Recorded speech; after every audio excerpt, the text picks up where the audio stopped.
I think it's a really important question that we need to ask within the sports industry. Um, I think particularly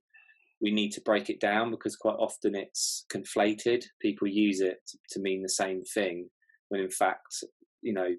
it is important to refer to it as one thing, but we need to break it down. So the way that I always try and explain it to my students, that we first of all we need to start off with monitoring. So monitoring is about tracking changes in a program, and evaluation is different to monitoring because it's about assessing the merit and the worth of a program. So monitoring obviously aids the evaluation and it feeds it. But monitoring, for example, is more along the lines of looking at a program, how many people are coming to your program, what sort of progress are they making in it, are we seeing any changes, what sort of observations can we make. But in most cases the monitoring aspects is quite more on the surface level, whereas when we look into evaluation we take into account all of those observations, all of the changes that we are seeing potentially on the surface, and then thinking about, okay, how can we dig deeper to be able to make some judgment calls in regards to whether or not the program, the policy or the intervention is actually meeting its desired effect.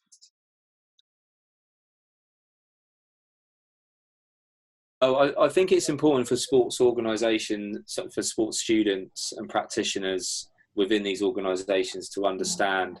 what evaluation is because, you know, link back to my other question, you know, everything that we do within sport is kind of imbued with complexity, and we, you know, we need to have an evidence-based mind to critique whether or not what we're doing is actually having the desired effect or not. Some of those approaches might be participatory, for example, working with practitioners to help them to be able to evaluate their program. If you look at a lot of the stuff that Fred Coulter has talked about, and particularly some of the work emerging from, you know, sub-Saharan Africa and across the globe, we've seen a lot of process evaluation, like using things like logic models, like what we call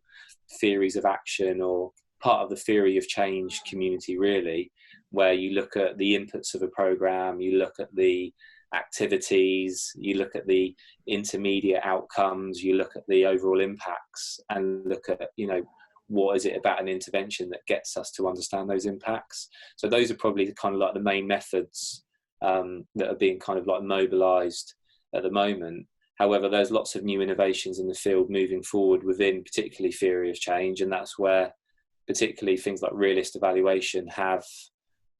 their merits in terms of their contribution, because they help us to, you know, understand the causality within the context to understand why these changes or not are happening within programs. So for me, my main area of evaluation that I'm kind of like practicing and interested in is realist evaluation, which is just one of many approaches to evaluation that you can take. But what we do in realist evaluation, we look at the circumstances, the graphics, their backgrounds, things that are impacting on them in that particular moment in time, because all of those things will influence how they kind of react and reason within the program that you're actually delivering. So having an awareness of that type of stuff is important, and that's where we look at how and why. What is it about these interventions that lead us to the outcomes that these people are seeing? That is obviously really important for practitioners, because they, you know, how are they going to learn for the future, for future practice? I mean, for however many years, for 40 years, we've seemed to be going round in circle within sport policy, reinventing the wheel. And there is some good evidence out there, but, you know, how involved are practitioners and students, in particular in terms of their education, in being able to have those skills to be able to go out and collect data that is part of an evaluation within practice. So that's something that I'm, you know, particularly quite passionate about within my own work.